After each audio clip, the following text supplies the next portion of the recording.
That's it. Thank you. Destination Newry. It's the morning show. I'm Rowan Hand, and this is Nat Lofthouse. Oh, sorry, I got that wrong. I got that wrong. You're from Bolton. You're an inspector in the PSNI, Jackie Gillespie. But the Bolton connection brings me to Nat Lofthouse. It certainly does. Yeah. Do you remember Nat Lofthouse? No. Bolton Wanderers. I know of him. Yeah. Yeah. From your great-great-grandfather. Well, something like if you that. like. Yeah. Hello, you've come to you followed your heart to Northern Ireland. I did. You yeah. got married here. You joined the PSNI here. For 7 years, you've been an inspector. Yeah, yeah. Most of that service has been in Banbridge. Yeah. Which is just down the road You from can get here. tablets for it, you know. And a few months ago, I decided it was time for a change. Yeah. And applied for the Newry post. Yeah. And was really pleased to get that. Yeah.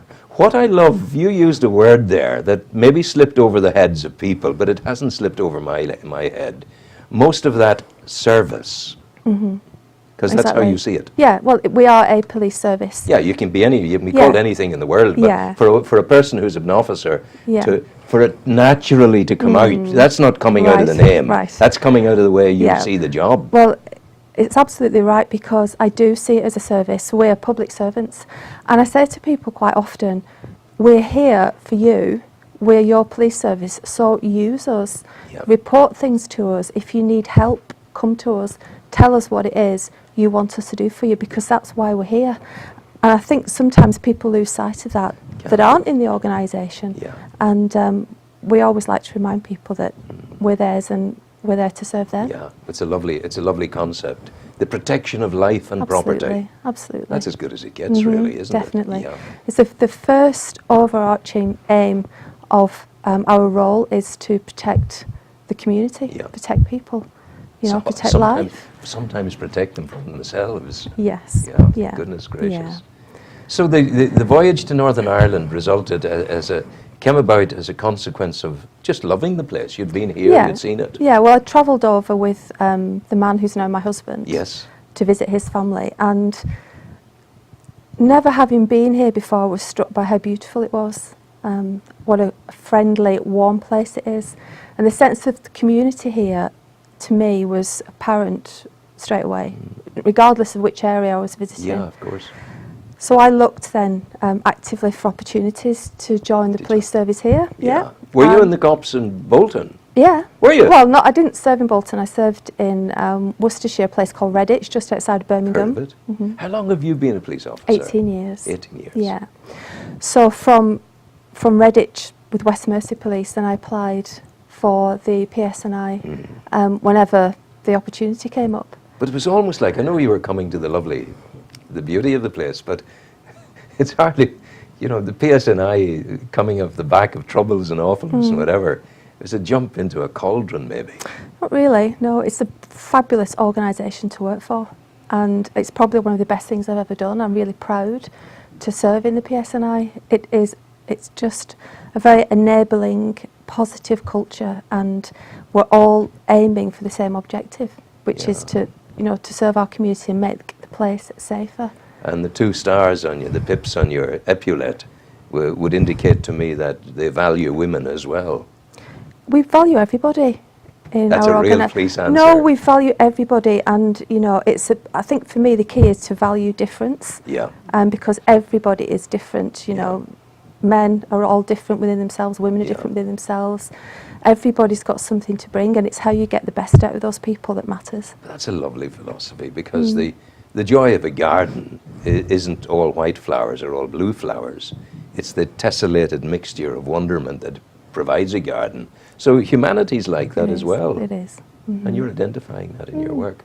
But just as easily, when I refer to the opportunities for women, we haven't had a chief constable yet who's a woman. Not yet, Maybe no. that's just around the corner.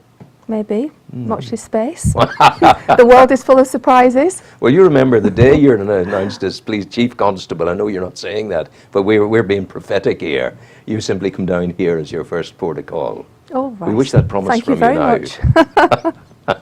I'll do that. Let's talk policing. Let's talk Halloween. Okay. And it's a busy time for you. It's a busy time. Fortunately, we've seen a downward trend in incidents associated with Halloween, with antisocial behaviour incidents, fireworks incidents over the last few years. And it's looking to be the same this year as well. We've had very few reports of fireworks incidents, very few complaints, and a dramatic drop in people applying for fireworks licences this year. That's because in Uri they don't bother. Is that right? Of I'm course sure they it's do. right. I'm sure Did they you do. ever get fireworks licenses when we were growing up? Oh, look at him. He says yes. Mr. Goody Two Shoes. £30. £30 if you've got 100 spectators or less, that'll cost you.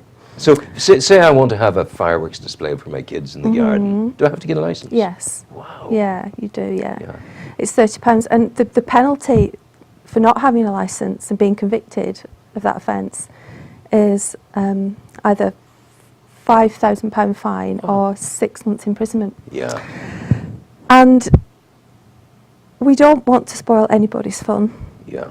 But if we are on patrol and we do come across people using fireworks, then the first thing we'll ask them, Have you a license? yeah. And if they don't, then we're obligated to deal with that. Yeah, of course you and are. to seize the fireworks.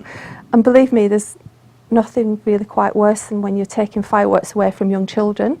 They're with the parents, they're having a nice evening, and the next thing the police arrive in the front garden and, you know, say, really, you shouldn't be having this if you haven't got a licence, and take the fireworks. And the poor children are looking at us thinking, oh, you know, Yeah, but I big bad mean, police officers. you would deal with that in an appropriate way. Absolutely, You're yeah. not going to come Yeah. in with big boots. Definitely not. Even very shiny boots like my own, and say, we're taking them now. You would deal with No, it. oh, absolutely appropriate. Yeah. And we do that, you know, but the message I'd like to get across is, you know, it's too late for this year. If you haven't got a licence, don't be using fireworks. But for next year, make sure you apply for your licence well within advance. I say about between 6 to 4 weeks. Okay, gets the thing done right. Yeah. Hey, Jackie, we've run out of time. We've been Have talking we? about All Nat right. Lost and Laugh. Are there specific things you want to say now? Before? Well, Because no. I've blethered on. Well, I'm no, sorry. I mean, it was just basically just to make the point that you do have to have a licence if you want to, you know, if you want to buy them. And have consideration and sell for them. people. Consideration, you know, think about your neighbours. If you have got a licence and you know, think about the times that you're going to be having your firework display, and think about your pets and livestock, farm animals. You know, they get terrified by loud noises and bright lights and things. So just be very considerate for them as well, and keep them indoors. Okay. We'll play you some music. Thank you so much very for much. coming in. Thank you. And go well, as we say here. Go Thank you. well. Take care. Watch your wee Thanks. microphone. Oh, Take it off there.